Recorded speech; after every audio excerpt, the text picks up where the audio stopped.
Welcome to கதைகளின் குரலோசை. நான் உங்கள் மயிலினி. நான் ஒரு ஏட்டுக்கல்வி இல்லாத பேதை.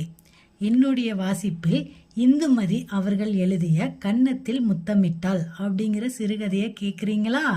கேட்டுட்டு உங்களோட கருத்துக்களையும் மறக்காம கமெண்ட் பாக்ஸில் சொல்லிட்டு போங்க. சரி, கதைக்குள்ளே போகலாமா? சத்யா வேலை தேடி அலைஞ்சிட்ருக்க ஒரு வாலிப இளைஞன். அதிர்ஷ்டவசமாக வேலை தேடி போன இடத்துல அவனுக்கு வெளிநாட்டு போகிறதுக்கான வாய்ப்பு கிடைச்சது. அவனுக்கும் வெளிநாடு போகணும்னு ஆசை தான். ஆனால் அவனோட அம்மாவான கமலத்துக்கு அவன் வெளிநாடு போகிறது பிடிக்கல. ஆனால் அவங்க அப்பாவோட ஆசையானது அவன் வெளிநாடு போய் நிறையா சம்பாரித்து நம்மளோட பாரத்தை குறைக்கணும் அப்படின்னு ஆசை.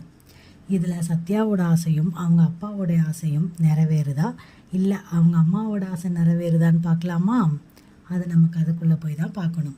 சரி, கதைக்குள்ளே போகலாமா? அத்தியாயம் 5. ராமலிங்கம் அலுவலகத்துக்கு வந்து உட்கார்ந்தாரே தவிர வேலையில் மனது லயிக்கவில்லை.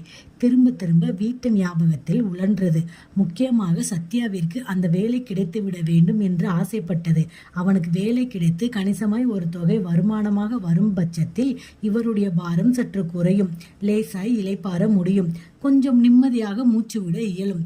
ராத்திரி படுத்தால் சிறிதாவது தூக்கம் வரும் என்று எண்ணினார் ராமலிங்கம். கொஞ்ச நாட்களாகவே அவருக்கு தூக்கம் அற்று போனது. புரண்டு புரண்டு படுப்பது வழக்கமாயிற்று.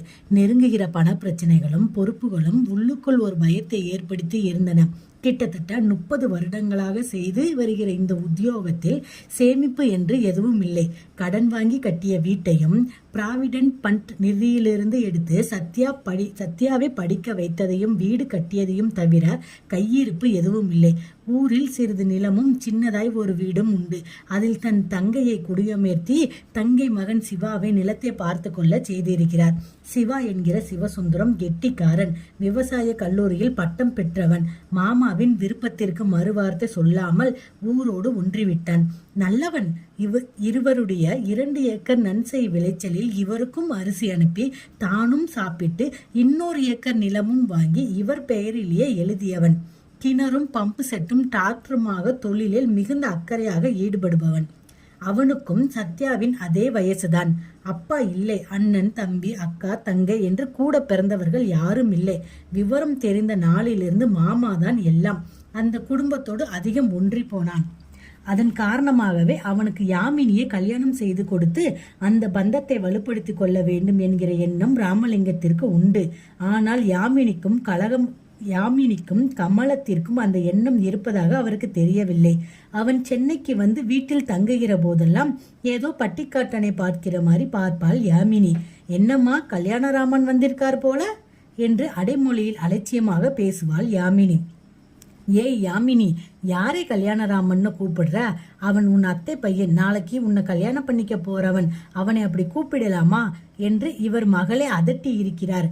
அவள் அப்போதெல்லாம் கையில் இருக்கிற பாத்திரத்தையோ கரண்டியோ நங்கென்று கீழே வைத்துவிட்டு சண்டைக்கு தயாராகிறவளை போல் 2 கைகளையும் இடுப்பில் ஊன்றி அப்பாவை கோபமாக பார்த்து பேசியிருக்கிறாள். இதை பாருங்கப்பா, உங்க தங்கை மகனே கல்யாணராமன்னு கூப்பிடக்கூடாதுன்னு சொல்லுங்க. ஒப்புக்கிறேன். அவர் உங்களுக்கு வசத்தினா வச்சுக்கோங்க, நான் ஒன்னும் சொல்லல. ஆனால் அதற்காக கல்யாணம் செய்துக்க போறவன் அது இதுன்னு என் கூட சேர்த்து முடிச்சு போடாதீங்க. எனக்கு பிடிக்கல, இப்பவே சொல்லிட்டேன் என்றாள் யாமினி. குரல் உயர்ந்து முகம் சிவக்க ஆத்திரமாக வெளிப்படும் அந்த சொற்களின் வெறுப்பு இவர் மனதை தைக்கும். முகம் சடார் என்று மாறிப்போகும். தனிந்த குரலில் மெதுவாக கேட்பார், உஸ், அதற்கு ஏன் இப்படி கத்தி பேசுற? அவன் காதில் விழுந்தால் வருத்தப்பட போகிறான் என்பார் ராமலிங்கம். காதுல விழணும் தான்ப்பா பேசுற. என்னை பற்றி கனவு ஏதாவது கண்டுட்டு இருந்தால் அதை இப்பவே நிறுத்திக்கிடணும்ல, அதான் சொல்றேன் என்றாள் யாமினி. அதை சொல்ற வழி எங்களுக்கு தெரியும். நீ சின்ன பொண்ணு, லட்சணமா உள்ள போ என்பார். போறேன்ப்பா, ஆனால் இனி இன்னொரு முறை உங்க தங்கை பையனோடு என்னை சேர்த்து பேசினால் எனக்கு கெட்ட கோபம் வரும், தெரிஞ்சுக்கோங்க என்றாள் யாமினி. சிவு என்று சிவந்த முகத்தை திருப்பி கொண்டு யாமினி உள்ளே போனதும் கமலம் கூடவே செல்வாள். இத பாருங்க, நானும் இப்பவே உங்களுக்கு சொல்லுகிறேன். தங்கை பையன் முறை பையன்னு இப்படி ஏதாவது செய்து வைக்காதீங்க. சிவாவிற்கும் யாமினிக்கும் ஏணி வச்சால் கூட எட்டாது.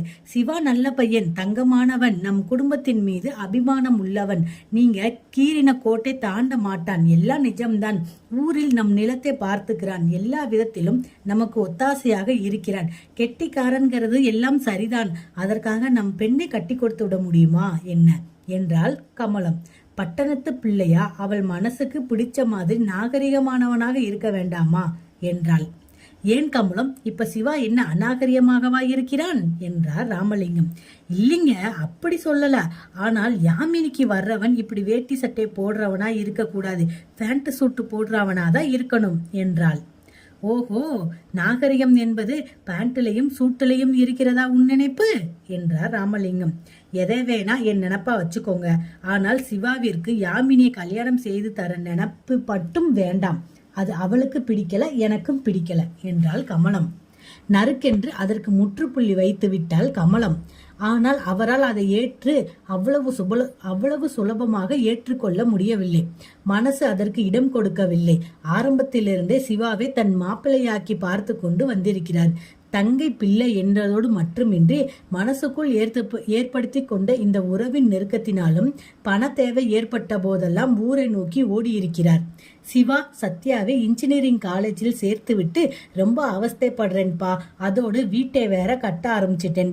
ஒரு கிரவுண்ட்லயே சின்ன வீடு தான், ஆனால் என்னம்மா பணத்தை இழுக்குது. வீடு கட்ட ஆபீஸ் லோன் வாங்கின பணம் போதானு ப்ராவிடென்ட் ஃபண்ட்லிருந்தும் எடுத்து முடிந்த அளவுக்கு எடுத்து விட்டேன். இனிமேல் எடுக்க வேற வழியே இல்லை. வீட்டை முடிக்க குறைஞ்சபட்சம் இன்னும் ஒரு 10,000 தேவைப்படுது. அது தவிர காலேஜ் திறக்கிற நேரம், சம்பளம், புத்தக செலவு, துணிமணின்னு வேற இருக்கு என்றார் ராமலிங்கம். அதை கேட்டு சிவா முகம் சுளிக்க மாட்டான், இகழ்ச்சியாக சிரிக்க மாட்டான். மாமா வந்து தன்னிடம் நிற்பதை பெருமையாக கருத மாட்டான் தான். அவருக்கு உதவ கடமைப்பட்டவனாக நிதானமாக அவர் முன்பு, ஏன் மாமா, மொத்தமா எவ்வளவு பணம் தேவைப்படும்? 15,000 ரூபாய் போதுமா என்பான் சிவா. அந்த பணிவும் பவ்யமும்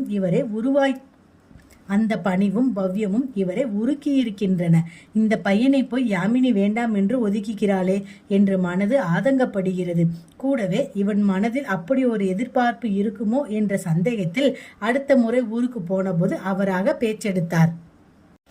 யாமினி என்னவோ காலேஜ் சேர்ந்து படிக்கணும்னு சொல்றா சிவா என்று ஆரம்பித்தார். 2 பேரும் வயல் வரப்பில் நடந்து போன போது தயங்கி பேச ஆரம்பித்தது.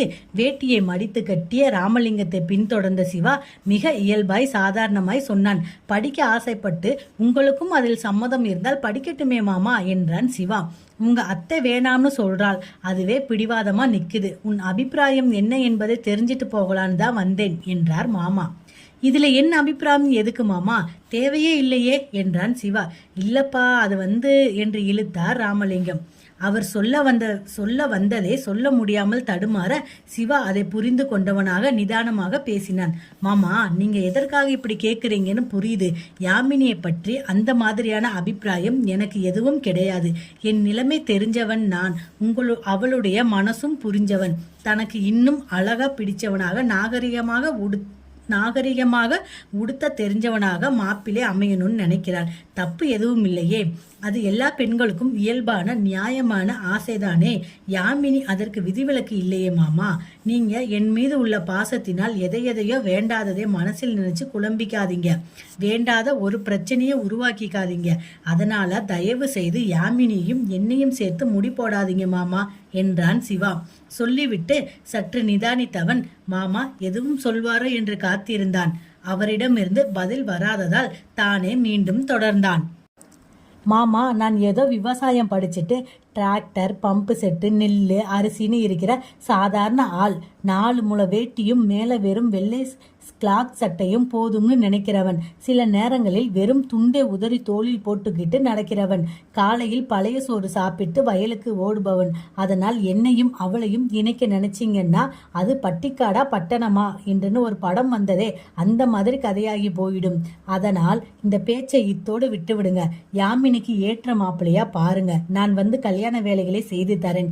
எனக்கேற்ற ஒரு பெண்ணை எங்காவது காத்துட்டு இருப்பாள். அவளை கல்யாணம் பண்ணிக்கிட்டு நிம்மதியா என் வாழ்க்கையை ஓட்டிடுவேன் மாமா என்றான் சிவா.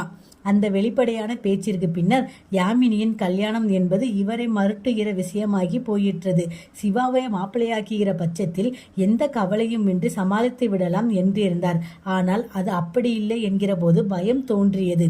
யாமினியின் எதிர்பார்ப்பிற்கேற்ற மாப்பிள்ளையை தேட வேண்டுமானால் கை நிறைய பணம் சேர்த்து வைத்து கொள்ள வேண்டும். கேட்கிற நகைகள் போட்டாக வேண்டும்.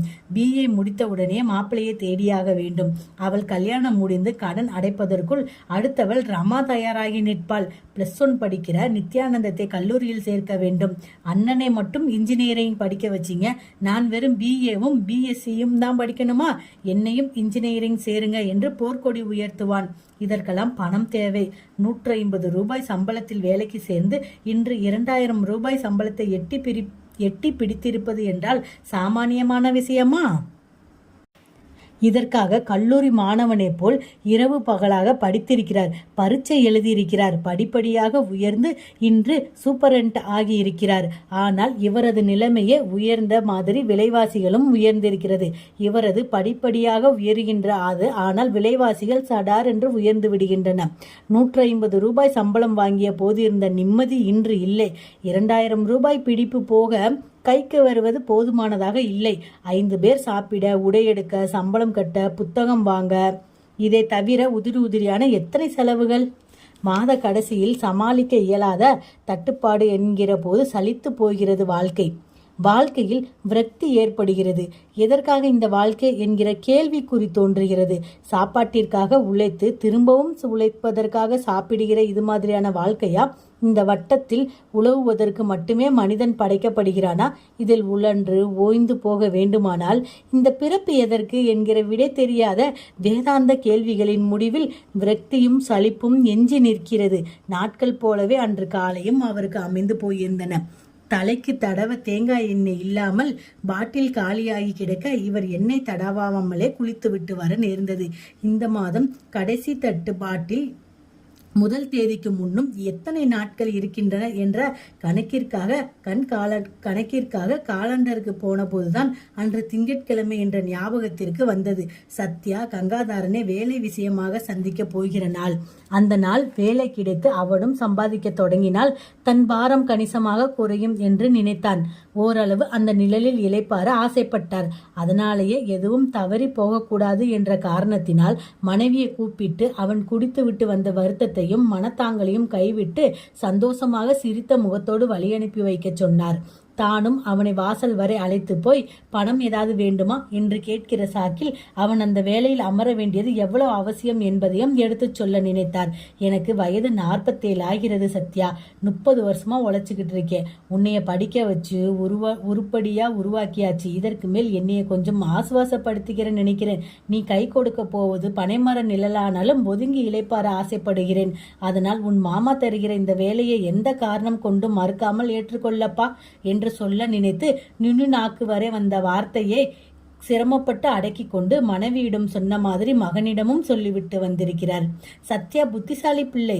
மற்ற இளவயசு பிள்ளைகள் மாதிரி இல்லை இவன்.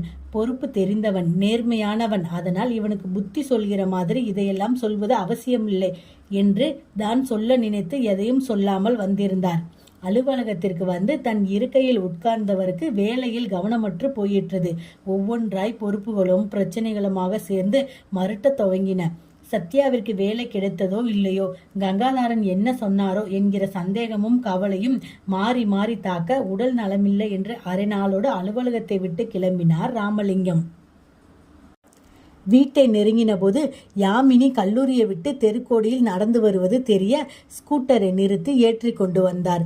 வீட்டு வாசலில் ஸ்கூட்டரை நிறுத்தி பூட்டியை விட்டு உள்ளே நுழைய சத்யாவும் கமலமும் இருந்த அதிதீவிர பாவனையில் அந்த வேலை கிடைக்காமல் தவறி போய்விட்டதோ என்கிற சந்தேகத்தினால் ஏற்பட்ட ஒரு பயத்தை வெளிக்காட்டி கொள்ளாமல் நடையில் செருப்பை கலட்டினார். என்ன, அம்மாவும் பிள்ளையும் அப்படியே நின்றுட்டு இருக்கீங்க என்று சாதாரணமாக கேட்டவாறு தன் வழக்கமான இயல்பான புன்சிரிப்போடு உள்ளே நுழைந்தார் ராமலிங்கம். சத்யா வெளிநாடு போய் ராமலிங்கத்தோட பாரத்தை பாதியாக குறைப்பாங்களா, இல்லை அம்மா ஆசைப்பட்ட மாதிரி அம்மா கூடயே சத்யா வாழ்க்கையை நடத்துவானா? தெரிஞ்சுக்கலாம் அடுத்த வீடியோவில், அடுத்த அத்தியாயத்தில். நன்றி.